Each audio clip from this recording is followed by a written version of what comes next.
Sammy is in Penrith. Sammy, good evening. What's your question? Hello, good evening. My question is that I've been made redundant by my employer who's refusing to pay my redundancy pay. They say that there's no money left in the business and they can't pay. They owe other creditors as well.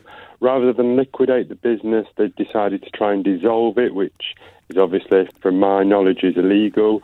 They've refused to speak to ACAS, and now my only option is an employment tribunal. Is there anything else worth trying to do? Oh, yes, there is, Sammy. I've got some, I'd say good news. Of course, it arises in a very difficult situation where you've been made redundant. But I do have some good news for you, which is that there's a government organisation called the Redundancy Payments Office. Just look it up on the internet. You'll find it very easily. And they will pay your redundancy payment if your employer doesn't. Now, there's a common misconception that the employer has to have been actually dissolved if it's a limited company before they'll pay out. But that's not actually true.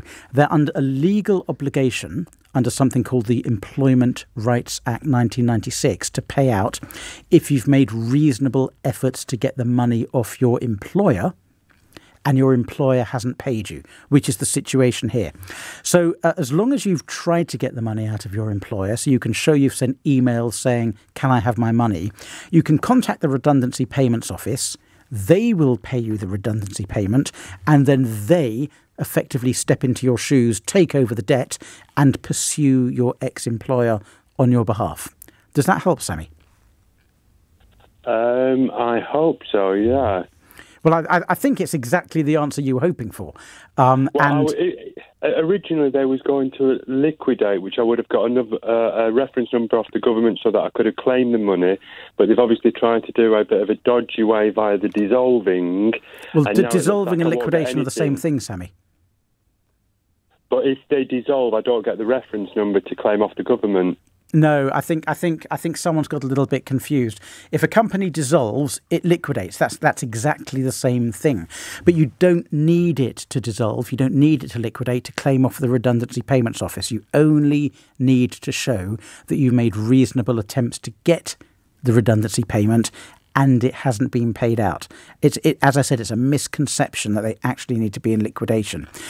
Sammy. Okay, Sammy, it is good news, even though you don't think it is.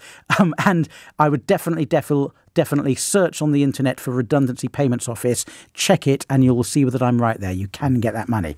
Thank you so much for calling, and I am sorry about your situation because, well, I'm just hearing of so many people, as we all are, who are losing their jobs at the moment. You only have to open a newspaper and listen to the radio to hear about all of the redundancy situations going on all over the country. It's absolutely hideous out there, and my heart goes out to everybody who's affected by this terrible, terrible economic situation. Ali is in Greenford. Ali, good evening. What's your question?